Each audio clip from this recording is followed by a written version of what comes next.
In communication part, today we will discuss the barriers to communication and qualities of good communication.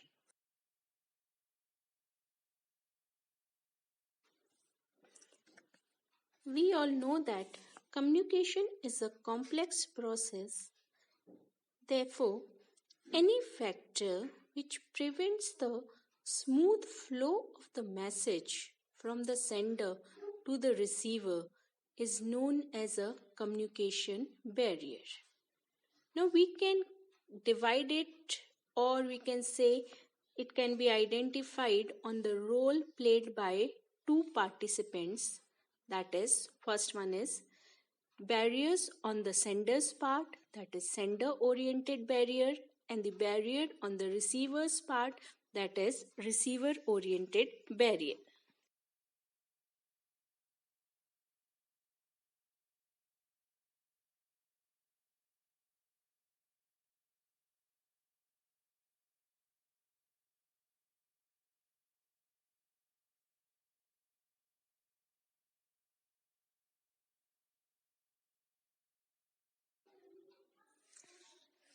Now, in the sender oriented barriers, we will discuss which barrier is there, what is the causative factor for that barrier, and what is the remedy to overcome that barrier.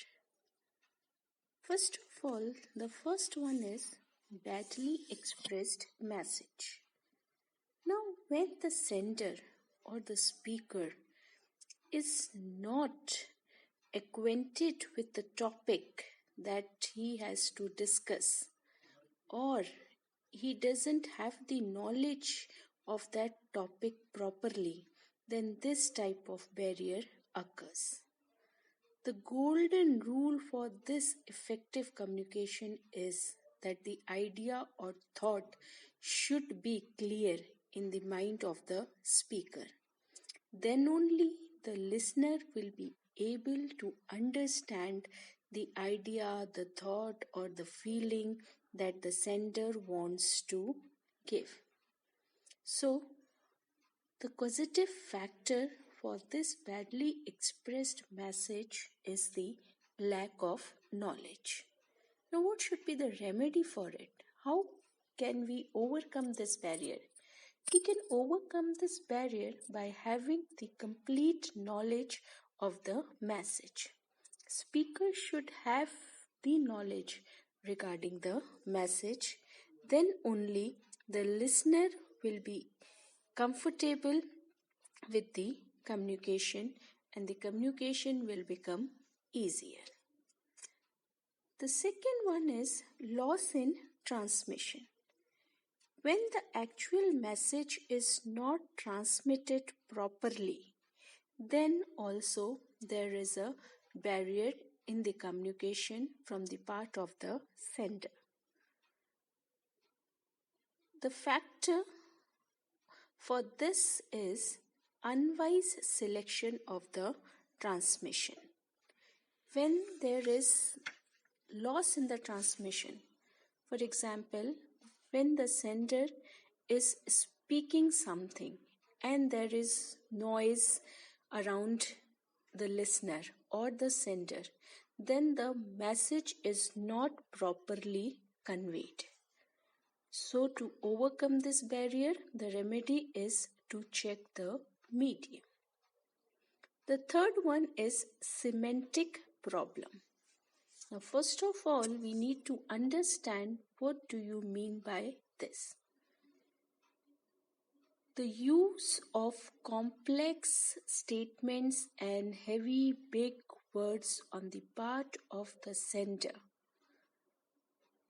to create an impact and appear impressive in front of the listener is the semantic problem.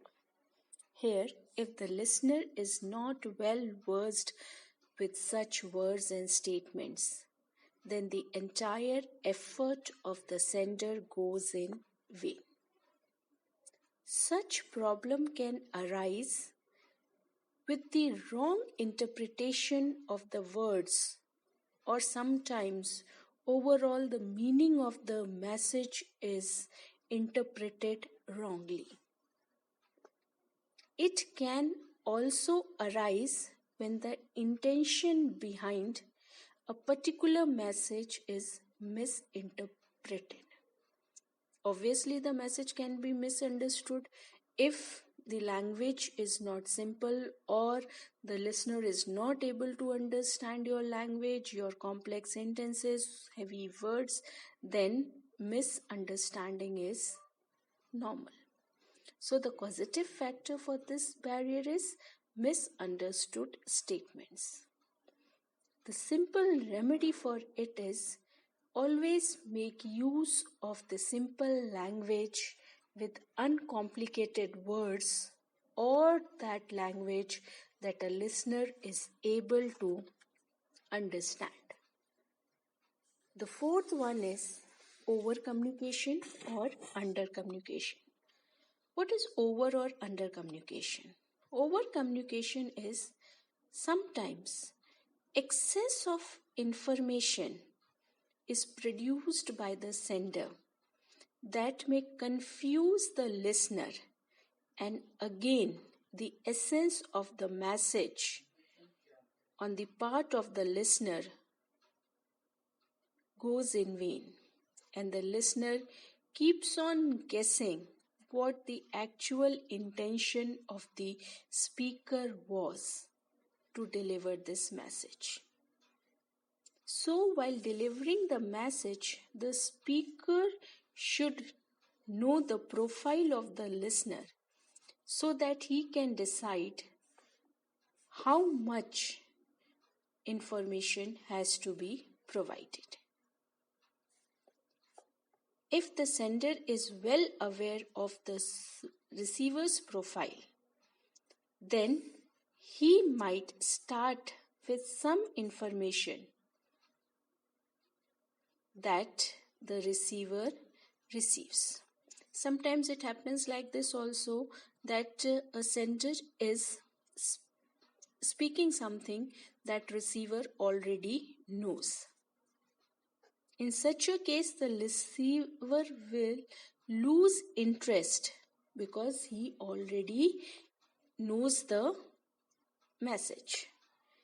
And by the time speaker arrives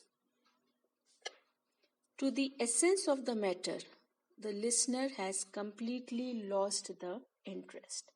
So therefore, over or under communication where the information should be well organized and then delivered. The factor for is that the unawareness regarding the listener's profile. The remedy for it is, first of all, you need to understand the listener properly. Next is I attitude. What is I attitude? I attitude is the self-centered approach from the part of the speaker. Speaker is self-centered and his conversation always begins and ends with the pronoun I. And thus it leads to what it is called as I syndrome. Such a speaker will never be able to receive to the changes that the listener wants to give, because the changes would go against his personal views or ideas. So the factor is self-centered approach. What is the remedy? The only remedy for it is make minimum use of I. You should have the tendency to listen, to understand the listener also, instead of giving your own views. The last one is prejudice. It is defined as a biased attitude or judgment formed without due examination of the facts. A conversation started with a biased or know it all attitude can never reach a good ground. Like statements like last time he did this, or he belongs to that group, or he was always going to do that. Like such statements means you are biased about someone and then you are talking. So the causative factor is biased communication. What is the remedy for it? The remedy is to communicate with the open mind. One should not keep the conversation last time happened or like this and begin a new one.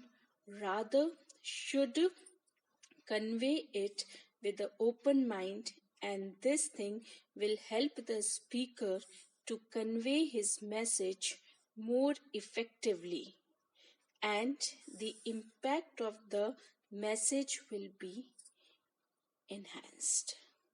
So these were the sender-oriented barriers that we did. What is the barrier? What is the causative factor? And what is the remedy of it?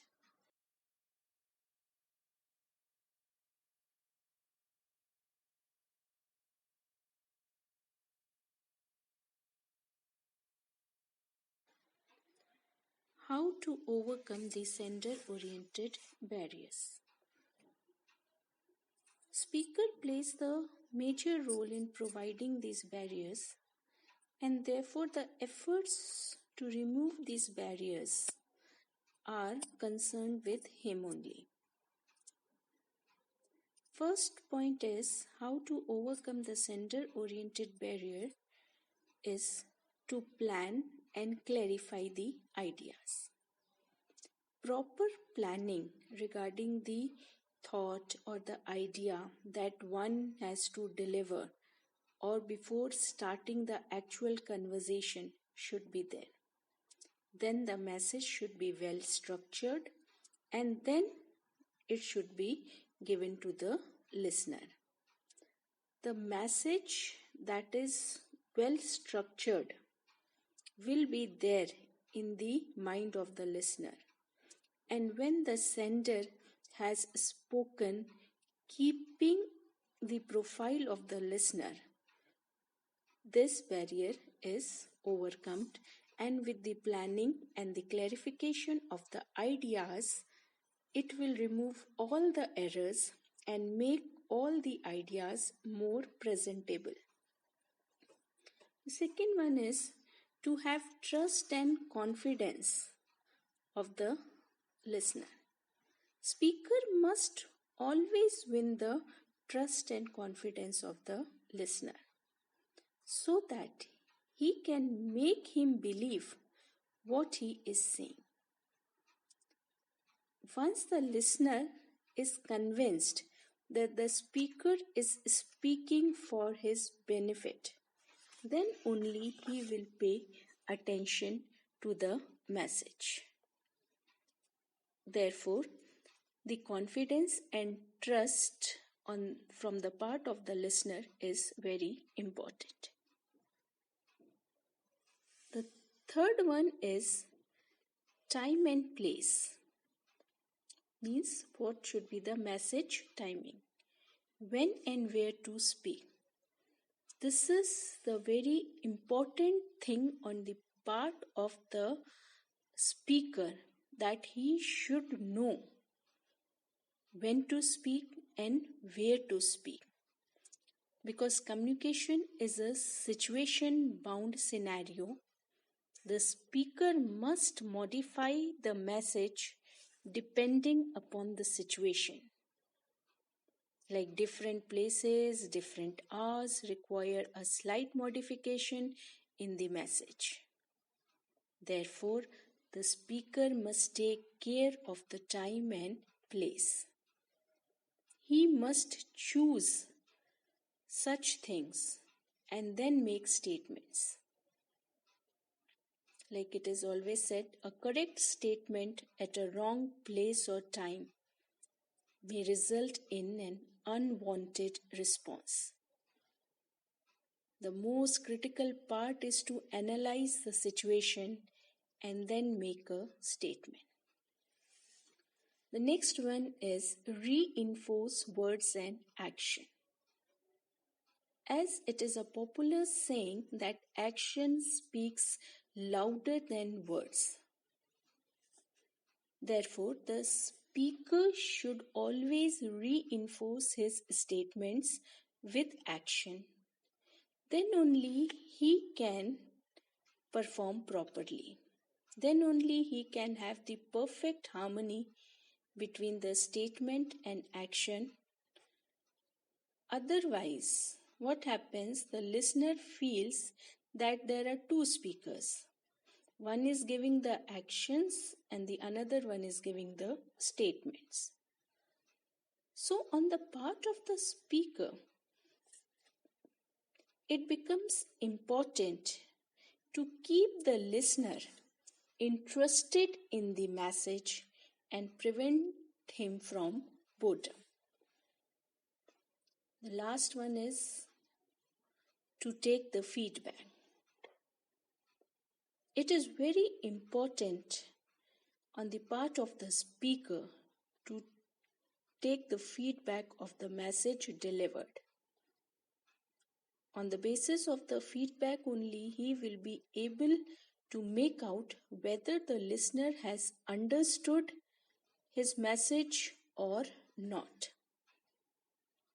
Feedback should always be taken positively by the listener, and he himself should make every effort possible to extract feedback from the listener. Because feedback is something that can remove all the barriers from the communication.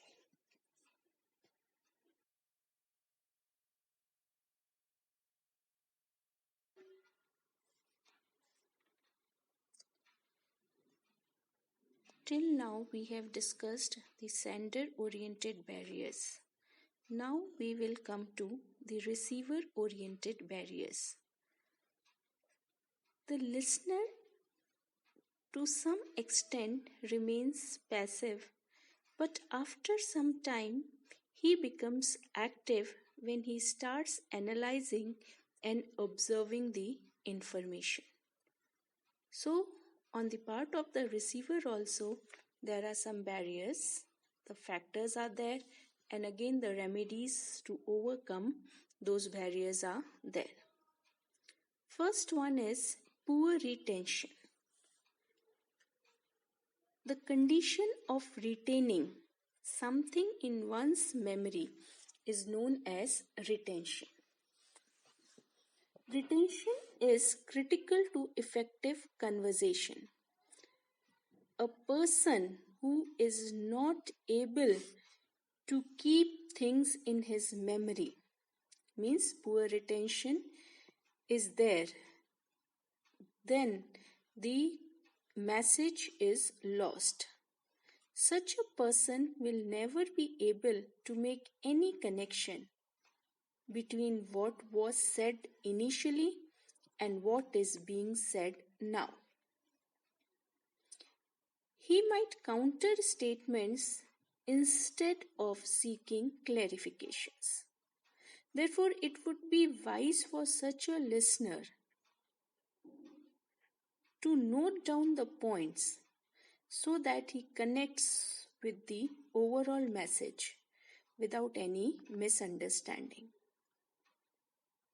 So, for poor retention barrier, what is the causative factor? It is the difference in reception. I have told you what is reception. And what is the remedy for it? The remedy is to write down the points. The second barrier on the part of the receiver is inattentive listening.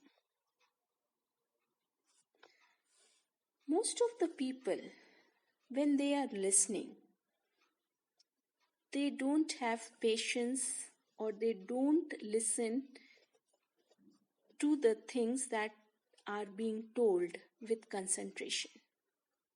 Because concentrating one's mind on a particular activity is a very difficult task. They are just hearing, they are not listening.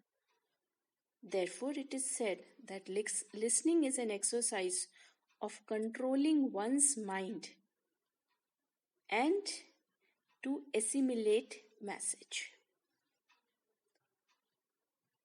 The most misunderstanding generally occurs when either the listener is not interested in what is being said or his concentration is preoccupied by something else.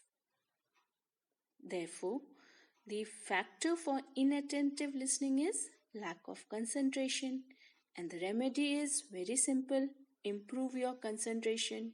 The listener should practice to enhance his control over his mind. The third one is tendency to evaluate. Most of the people, they become judgmental or evaluative.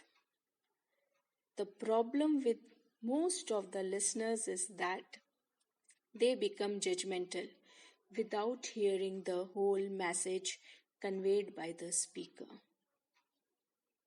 As soon as the speaker starts something, they start evaluating or they are judgmental before the speaker completes his thought. So this should not happen. If the listener starts with the judgment as soon as the speaker starts with the speaking, or he has not finished his speaking, he has actually missed out a major part of what has been said because his mind is in judgmenting things. So the causative factor of it is tendency to evaluate barrier is being judgmental, or the remedy is to delay the judgment. You should first of all concentrate, listen, let the speaker complete his statement or sentence, and then give your judgment. The next one is interest and attitude. The causative factor for is lack of interest. If the listener is not interested in what the speaker is saying, this barrier is obvious. Like such sentences are very common. I am not interested in what you are saying, or my interest lies in another area. So all these totally they demolish the platform set for the communication. Such type of notions, they disturb the communication. So the remedy for it is to develop interest. Then next one is conflicting information. When the speaker is saying something, there is a conflict or there is a confusion or miscommunication. Such a conflict can be resolved if the listener verifies with the speaker the reliability and the validity of the message.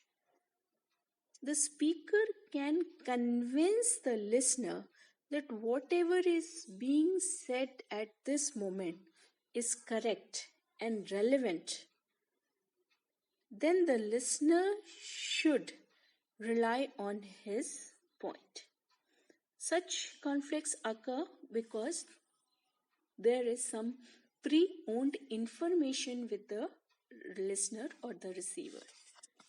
So when the listener is having some pre-owned information on his own and the speaker is speaking something else, instead of causing a barrier, the remedy is to clarify and confirm things.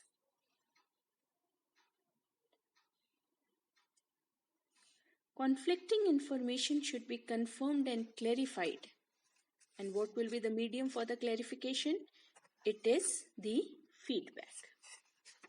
Next is differing status and position. This is a major cause. How? Because juniors, when they are telling something to the seniors, Sometimes those ideas are not welcomed, and the causative factor is the superior or the I attitude. So, juniors should be encouraged to come up with new ideas, and these ideas should be listened with interest by the seniors. Because the strength of the idea that the junior is bringing may be very important for an organization. Rejecting the proposal just because the person is junior or you are having some misconception about that idea is not a right thing. Seniors should not be egoistic.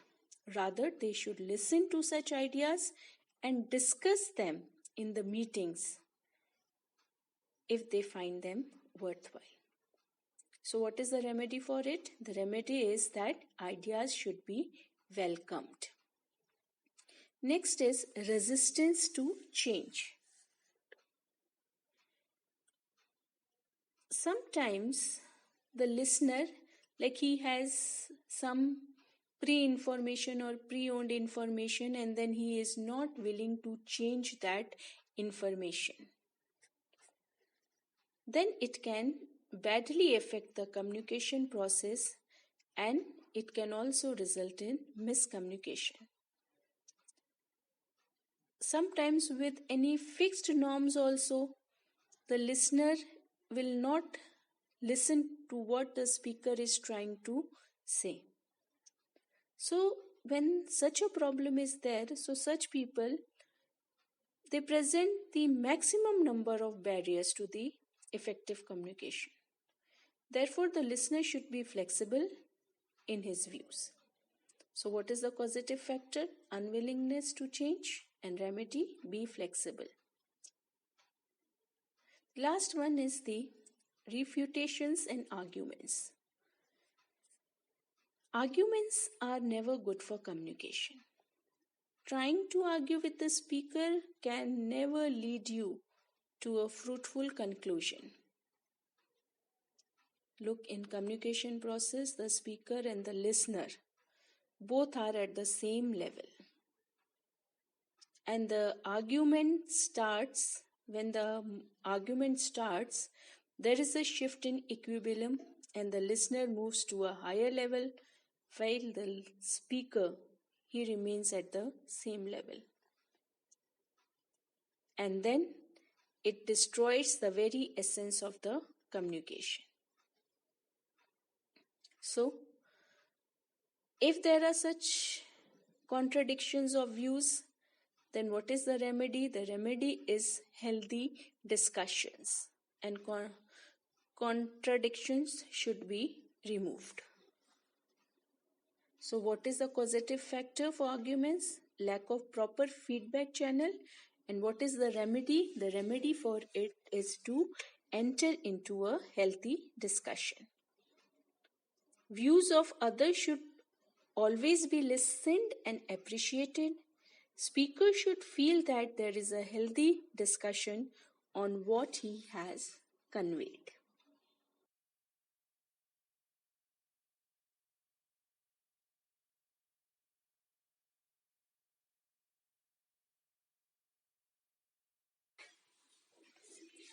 Till now, we have understood what is the need of communication, what is the importance of communication.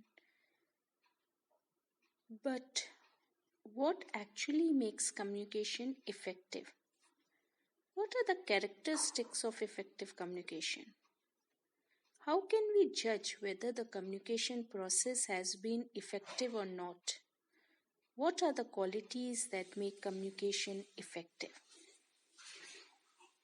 It is very important. What are the qualities of good communication? Some of the basic qualities of good communications are: first one is clarity, completeness, conciseness, correctness, consideration, courtesy, attentiveness, objectivity, careful body language usage, noise-free, and feedback. Out of these, first of all, we will discuss first one, that is clarity. Clarity, what? Clarity means clarity of thought and clarity of expression. Now, as we all know that communication begins with the idea or a thought that comes in the mind of the sender. So, clarity of thoughts means a sender in his mind should be very clear, like what the message should be, what is the objective of the message, then the receiver, then the timing and medium. By message, I mean what to say. Objective means why to say. Why are you saying this? Receiver, to whom to say. Timing, when to say. And medium, how to say. After all these, there are some skills that a speaker should follow to bring the clarity in his expression. Like, he should make use of simple, appropriate, and understandable words. He must be familiar of the verbal and non-verbal symbols. The medium should be noise-free. Should avoid complex and heavy statements and words.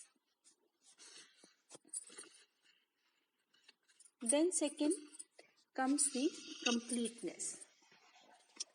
For every communication, completeness means a message should be complete in all respect and should provide all the details. Incomplete or inadequate information may leave the receiver guessing what the actual message was or what was the intention of the message. And this can create an delay response or the misunderstanding.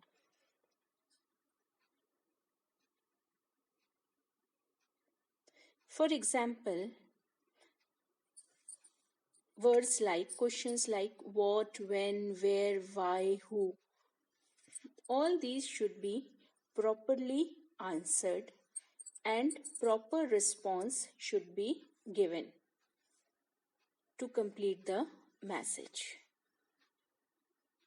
For example, if a manager instructs the employees to manufacture something, then they must specify the exact size, the quantity, the cost, the quality, etc. of the product. Then only it will be on the part of the listener to fulfill all the required things that a company or an organization wants. So, after clarity of the message should be completely said and well said. Then next comes the conciseness. Conciseness is that only relevant information should be provided, because irrelevant information will create confusion between the sender and the receiver. And sometimes it happens that the listener catches the irrelevant information and leaves the relevant one, and things are not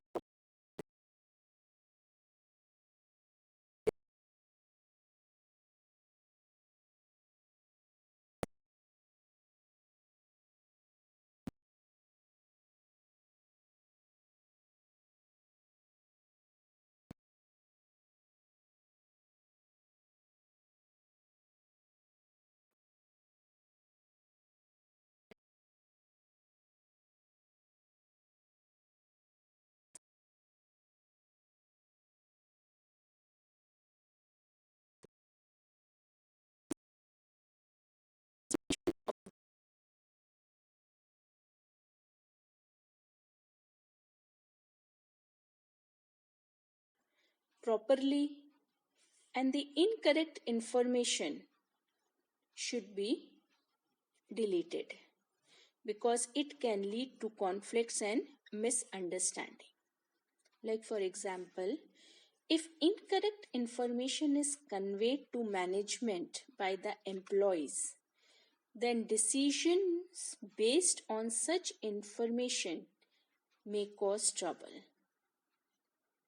And transmission of incorrect information may result in loss of reputation and credibility, and it can also affect relations with others.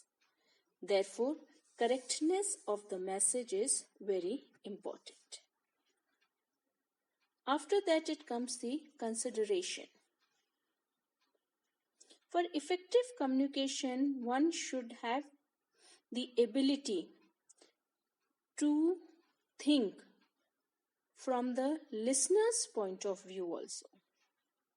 A speaker should be able to understand the position of the listener or the profile of the listener. He should use human approach and must take care for the emotions and sentiments of the listener. The needs of the listener should be focused, and for this, it is very important to understand and study the profile of the listener. Only then one will be able to keep the listener interested in his message. That means we must first understand the listener first to be understood. Means you should understand the listener to be understood. Then comes courtesy. One should never forget the courtesy in communication, like you have to thank, use empathy, apologize, avoid negative and irritating words, and respond promptly. All those things are to be followed while communicating. Then it is the attentiveness.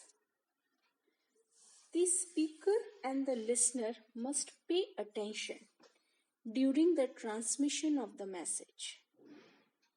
Now, this attentiveness is on the part of the speaker also, that all the required information is clear, concise, and correct. And then the attentiveness comes on the part of the receiver. He should ensure that all the information is fully understood and nothing has been missed. So attentiveness is more demanded on whose part? It is demanded on listener's part, as he is the one who has to decode the message, understand it, and respond accordingly. After it comes the objectivity. As I told you before also, a biased message serves no purpose. So the communicator should be fully impartial while sending the message. Here all your personal beliefs, emotions, attitudes, they don't have any space. So the sender should communicate the message, even the unpleasant one, in such a way that feeling of the receiver is not hurt. Even if the message that you are sending, you don't like that message, it is an unpleasant message, but without hurting the feelings of the listener, the sender should send those message. Similarly, on the other hand, on the part of the receiver, he should also be fully impartial while receiving the message. He should not allow his personal beliefs to distort his understanding and interpretation of the message. After it comes the careful body language usage. While delivering the message, body language, facial expressions says the unsaid things. They reinforce what we say in words. Proper body posture, vibrant, positive expressions, correct eye contact, smiling face, etc. All these things can make the communication more effective and interesting, and it is obviously a good quality for a good communication. Then comes the noise free. Noise free can be anything which disturbs the flow of communication. Effective communication should always be free from all types of noise, generally caused by machines, devices, environments, transmission lines, etc. The last one is feedback. Feedback, it is the process of communication. Means without feedback, communication is incomplete. It helps the sender to analyze the understanding of the message by the receiver. When automatic feedback is not available, the sender should ask, request, reply, and must encourage the receiver for proper feedback. So these were the few qualities of good communication that is very important for all of us to follow for the effective communication.